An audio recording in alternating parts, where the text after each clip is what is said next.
Welcome everyone to game number 2 for the Noodle Hair Cup. And today, spawning in the north in red, we've got Crackety here, playing as the Holy Roman Empire. And battling with him today, on the same team, on the west side of the map, we've got Ratsky, also known as Risky, is playing as the Japanese. Up against him today, spawning in the southeast, as the cool colours of the east, we've got Aoe4 in blue as the French, and to his south, in teal, we've got Kaiser Johann playing as the English. Welcome everyone to Dry Arabia. And look at this, we've got a Dark Age farms from the English, something we have seen quite often. It's quite nice for them because it means their scout can get out and about, and apparently take some arrows in the butt, but he'll get out of there safe and sound. So we've got the English and the French on the same team. It's a very typical matchup, fighting the good fight together. In the northwest, we've got something a little bit different. We've got the Holy Roman Empire and Japanese, two civilizations which are generally known for their Castle Age prowess, well, at least when you're thinking about 1v1 kind of gameplay. But I gotta say, the Holy Roman Empire can dish it out a little bit in the Feudal Age as well, courtesy of the great economy afforded by the Prelate. 35% extra gather rate on this guy, and it can really help them out and make sure they get plenty of units out quickly. One thing to bear in mind though, they do chew through resources very quickly, so all these resources get mopped up super fast. Not complaining of course, because they get them very quickly, and they can make units to defend when they do eventually have to get out on the map. That could become tricky when you've got the French in play, because of course knights, French royal knights, will be looking to get on the prowl and look to do some damage. Kind of curious to see the strategy here from the team from the west, because you do have the HRE and Japanese that both do Castle Age particularly well. The HRE typically want to get those relics if they can. The Japanese can often go fast castle into mounted samurai, but I can't imagine both players would be going to the Castle Age straight off the bat without some Feudal Age investment. It would be very risky, to say the least. Of course, when you've got the Council Hall coming as well for the English. Interesting play, no king here today, which is rather surprising because I feel like the king can synergize with the French very well. Healing aspect of it, of course, but the French do often get their technology, which is the... I've forgotten what it's called now. I've forgotten for a second, but the Knight's Heal went out of combat. I can't believe it. I've forgotten it, but I'm sure it'll pop up here when we think, oh, that's what it was. But for some reason, just having that mind... blank for a second. Either way, Cura Storehouse for some farms. Going to be placing it on the back of the base. There is a bit of a temptation. You might want to put it on the wood line here, acting as a drop-off building, and would get you wood passively. But he wants the farms, and he wants it back safe and sound for the food. It will be the Arcade Chapel here, with 10 villagers, so Crackety really wants to get there quickly. Wouldn't be surprised to see a barracks being dropped on, as well as the first production building for both Crackety and Risky as it happens, because it can't afford to suffer early damage from the knights. Now guys, I hope you have been enjoying the content on the channel. The switch to 2v2 has happened. I'm not saying it's a permanent switch, nothing really can be said to be permanent, but you guys clearly have been enjoying it. I've been getting a lot of comments in the comment section saying that, hey, you know, no one else really casts team games, and so it's something you want to see more of. And I mean, ultimately, I feel like at this point, I just got to do what I'm enjoying the most, and team games has been fun to both play and cast, so I think we'll stick with it. I think if there's the odd 1v1 game that I thought was particularly exciting, maybe I'll feature that on the channel, but I think for now, 2v2s, team games, especially with the Noodle Hair Cup, is going to be something on the menu for a little while going. So apologies for all you 1v1 enthusiasts, of which I'm sure there are very, very many. I'm kind of curious actually. I wonder whether like more people play the 1v1 version of the game rather than the 2v2. I suspect that is the case, but I think at this stage, I think I would be doing a bad job with the 1v1s if I'm not interested in it, or at least enjoying it as much. But we'll keep our eyes out for some, you know, if there's any good games or not. Nice palisade walls here. Keep the knights away from going around the back of the HRE. Just cordon off sections of the map, making sure it doesn't have free reign to be riding around wherever he wants. Speaking of which, there is that French royal knight making his way across. The gold right at the back is nice for Crackety. He's going to get the outpost up, rushing it down now with 5 villagers just as well, because this could be a tight one. I think he gets this up in time. He's cutting it fine, though. I think the charge might... Yeah, he gets this up in time. And so, actually, to be fair, Aoe should just back away from here.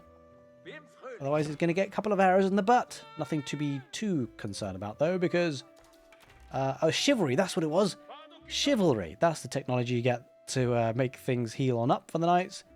Pretty expensive, but, well, I mean, it's expensive at this stage of the game. He'll get that soon enough. So any weakened knights will start to heal on up. But the great thing about having knights early is that you can get the deer camp fresh food very freely. Now, curiously, the English opened up with a barracks as well, possibly expecting to see some horsemen from the HRE potentially, but nothing on the cards just yet. Or could potentially get some man-at-arms in the feudal age. It's an option for them to accompany the longbows from the council hall. It will indeed be a spearman just to defend with, and looks like they're kind of worried about the HRE. You've got Crackety here, who's arguably probably the stronger of the two. Now, Risky or Ratsky, Ratsky, we'll call him Ratsky now from now on, because it's what's on the name board there. But I don't actually know how, how good he is. I imagine he's quite... I mean, to be fair, in this cup, most of the players here are very, very, very good at the game, so he's going to be up there. But I imagine, obviously, Crackety, we know him very well. And maybe he's going to be the source of the target of the aggression for the cool colours of the southeast. Longbow sniping off the spearmen. That will give time and opportunities for these knights to try and do some damage. Speaking of which, Aoe trying to get some value here. Could get a charge on in. There is an outpost prepared. Villagers do garrison in time, so they're safe. Ooh, Longbow's diving underneath the outpost a little bit too close for comfort. It does lose one in the end. Yeah, but a lot of aggression coming in from Aoe and Kaiser Johann. In terms of resources, it does look like Ratsky is going to the castle age, or at least are planning to do so. But Wolf, bitey boy! That villager might just... That villager's dead. We'll come to it in a second. I just want to make sure we're not missing anything here. It doesn't look like it, but...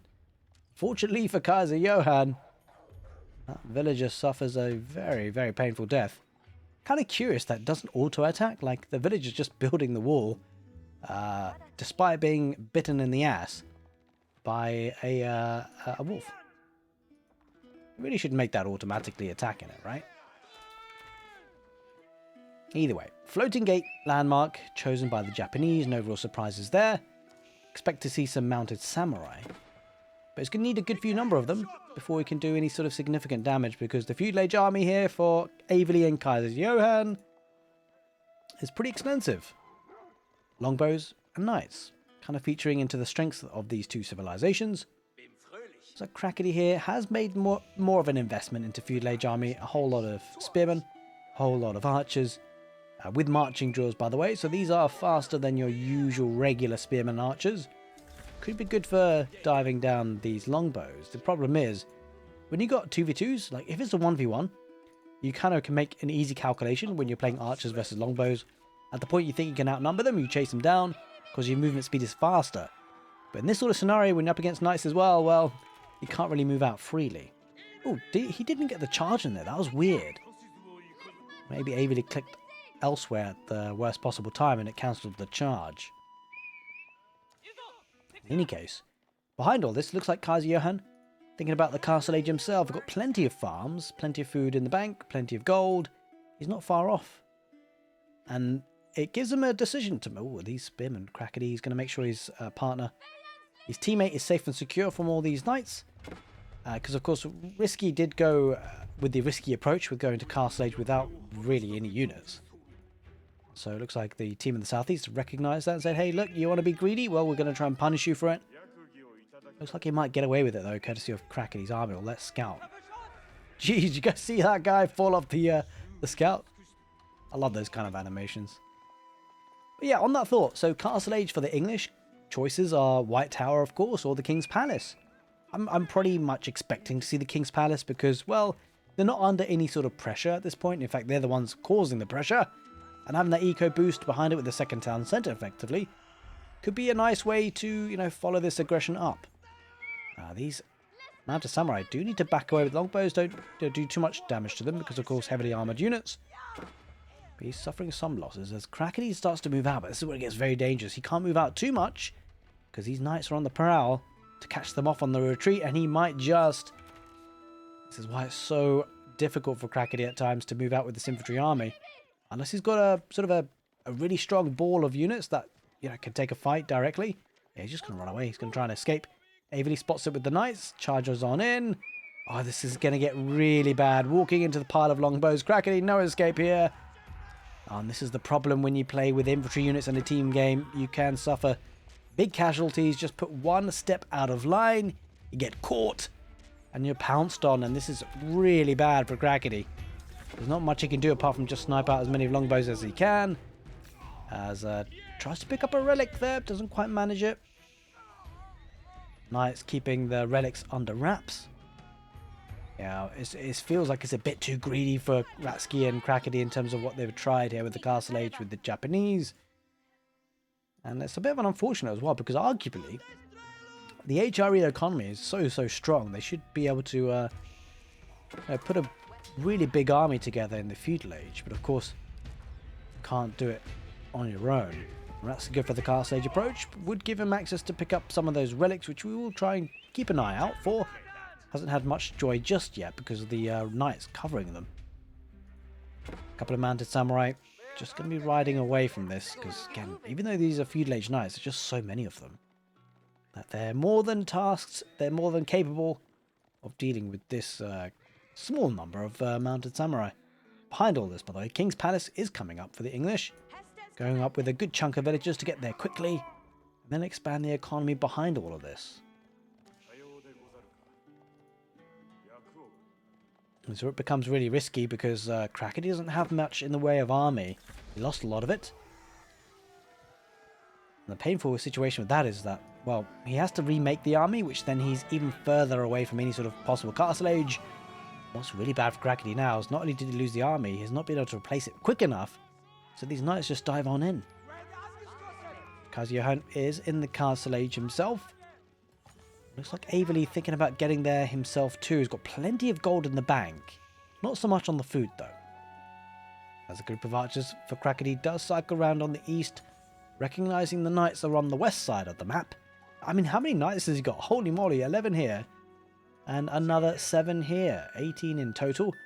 Can try and get some villager kills. Might get some joy out of this. But the problem with this situation is that these archers, it's all about how much damage you can do with these units because they will perish, right? Just knights will take care of this very quickly once they do react to it.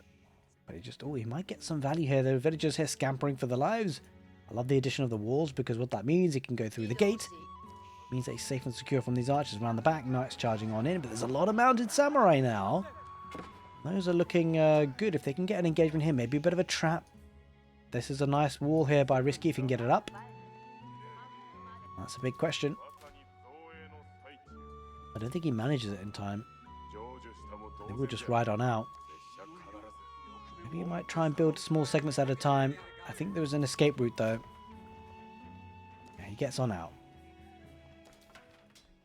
This is what we're talking about. The archers will be sniped in the end. I guess they only killed like, what, one villager maybe? I think it was out of that. A good group of archers going down for Crackety. Yeah, it's really tricky on a map like Dry Arabia in particular. I'm sure we'll see other maps, hopefully. Well, I don't know if we will actually, but hopefully we will. On a map like Dry Arabia, playing infantry units is always rough. You can never really venture out unless you're with your teammates, safe and secure. Crackety paying the price for it. I mean, there is a decent chunk of these mounted samurai now. Kind of out of position, though. Oh, going to be a massive charge on the woodline. Just takes one or two situations like that and lose a big chunk of the economy. Ratsky down to 42 villagers. The mounted samurai going to try and charge in with Kaiser Johann's army, but these are Feudal Age, Castle Age army, so they'll be able to hold their own mostly. It will be the Royal Institute for Aveley, so they are definitely putting pedal to the metal. They want to be super aggressive. They do not want to see this game to the late game. I mean, understandably so. They're in a good advantageous lead, and the Royal Institute gives them so much. We do typically see a lot of the Guildhall type plays, but when you think about what this offers you, gives you cheaper technologies, as well as gives you the Imperial Age technologies like Bloodlines at 30% cheaper. It's a massive, massive power spike. No doubt about it. Now, Crackety, he's not into Castle Age just yet, which is so surprising, right? When you think about HRE, oh wait, I take it back. He just got there now. Literally as I was saying it. But yeah, he's just got there. And, unfortunately for him, I don't think there are that many relics available to be taken. Doesn't look like the Japanese have got any. Have the English invested in a monastery? He has. He's got 2 here, in fact, Kaiser Johann. Looks like he might dive on this. A couple of prelates around the back will be getting food fast.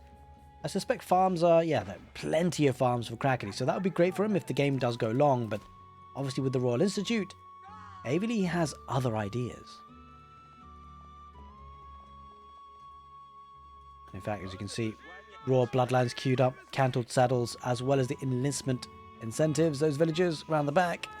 I mean, he's going to lose the prelates for sure, right? He splits off into 2 groups, snipes a couple of villagers on the gold, picks off 1 prelate, and he never really has to engage. He's going to back away, forced in the middle for Kaiser. Knights are being chased by a lot of mounted samurai, but as you can see, the big difference here really is that Aoe is being able to split his knights into 2 main groups. And that is huge. Puts him in 2 positions. Apparently can be in 2 places at once if you're the French. Whereas the Japanese sticking with 1 force, and so it's a lot easier to track that army. It's often, when you get the most value, by the way, in team games, is when your enemy doesn't know where your army is. You may have remembered here, maybe about 5 minutes ago, there was a big attack here. Aoe sniped up some villagers. And of course, it's all because Ratsky didn't know that his enemy's army was there. And if you've got 2 squadrons of army, you've got 2 possibilities to try and achieve that. As Kaiser Johann coming up to try and bring up 1 more relic. In fact, 2 more relics with Aoe. Just making sure that he's got a bit of an escort. And now with these longbows and mixed in a couple of crossbows, these, yeah, the amount of samurai can't engage them. It's becoming a big problem, especially with the Sacred Site coming in. Kaiser Johann. Well, that would have been greedy, right? Imagine being able to get this relic. I mean, managed to grab it. If you could snuff that one out of their noses, that would be crazy. Now, unfortunately, Ratsky just not been able to utilize these cavalry units. Not been able to get any villager kills because of the walls as well, right?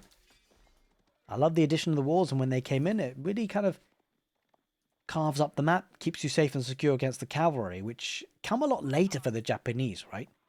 Comes in the Castle Age, and the Feudal Age. Oh, he's going to go for another run by Aoe, and he might get it. Yeah, because the villagers always have to retreat. Charge comes on in. It's going to be a massacre here. He might even get some body blocks. Ratsky down to 51. Bear in mind, by the way, behind all of this King's Palace has been bolstering the economy for the English. Now, if he can get a trap, he has got a bit of a trap. Nicely done. Picked off 1 of the knights. These knights could potentially get out of here, but it has been walled up. Well, is that a gap? We could just go to Crackety's base now, right? We'll see. He might even just get some value here around the back. Might throw away these knights and just trade it for these villager kills. Wingard Palace coming up for Kaiser Johann. That's the power of the English farms. And by the way, you can see the synergy in the choices, right? The French going for the Royal Institute, and the English going for the Wingard Palace. Not going for defensive or long-term landmark choices. They're going to go for the kill. The Wingard Palace, a great landmark, gives you battalions of units for cheaper and for quicker.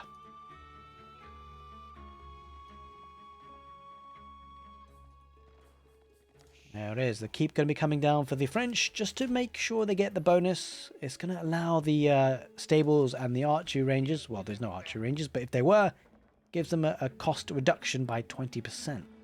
It's a pretty nifty one. Kaiser Johann in the Imperial Age now, he's really dictating this, especially from the eco standpoint and the technology as well.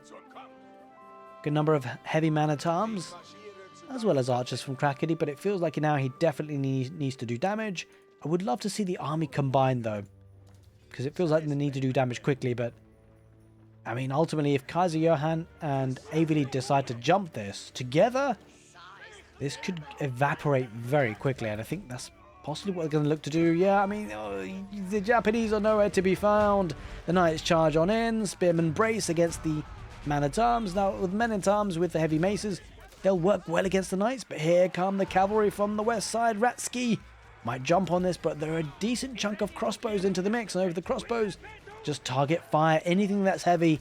Target fire the samurai. Target fire the man-at-arms. And then it will be curtains. It looks like Crackety's losing that front line. Way too many knights from the French. Looks like Aoe4 should be able to now engage with the samurai. And fighting underneath the keep is really not what Ratski wants. This is exactly what the cool colors of the south want to take this fight. I mean, the Mounted Samurai are doing some good work. But overall, it looks like a trade that Aoe4 and Kaiser Johann are very happy to take.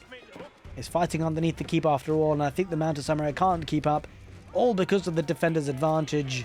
On the right side, just a couple of units poking and prodding. But ultimately, Crackety here and Ratski lose that fight. The question is, can they replenish it quick enough? The big problem for them is that they're never getting to the Imperial Age. But there is one player in Imperial Age, and it is Kaiser Johann. Kaiser Johann sending some gold to Aoe4 as well. Don't forget, he can get enclosures, which means these farms do generate gold. Constant stream of units here from Crackety. I think he must have gone Burgrave. Yeah, there it is. It was the Burgrave. No real need to go for Regnitz. He was never going to get the relics anyway with the timings of it. So the Burgrave will get him cheaper and faster production. It's a nice landmark for sure, especially when you're trying to swarm like this. Trouble is, they need a big force to push with together. Whilst the Burgrave helps them make the units quicker and faster, well, Ratski doesn't have such a luxury. It's a cracking game of Age of Empires, and if you have been enjoying team games, by the way, you're playing with friends and whatnot, and they might be interested in casted games, you know, just do make them aware that we are casting 2v2s. We'll be seeing plenty of strategies on show. Maybe you can try some of these strategies out and see how you get on. Alright, well, the crossbows are pretty much caught on to the heavy man-at-arms, and, well, Kaiser Johann's got elite man-at-arms, so they'll be trading well against this. There's a nice jump on the case. There's only a couple of mounted samurai. I think he's making a bit of a switch into Honor Bageisha, which do have a bit of a ranged attack onto them, as in, well, one tile range of melee damage. So it means they can engage in a melee mosh pit a little bit easier. Now, he does have 3 Sacred Sites, but Crackety, he taps out. I mean, yeah, it's going to be an uphill task. He does have 3 Sacred Sites, the team, but they're so down on military, so down on economy. And Ratski joins in on the tap out, and it's a cracking game of Age of Empires 4. Hope you guys enjoyed it. That was game number 2, by the way, for Noodle Hair Cup. If you'd like to see the other games of the tournament, click on the end card on your screen right now. But either way, take care. I'll see you next time.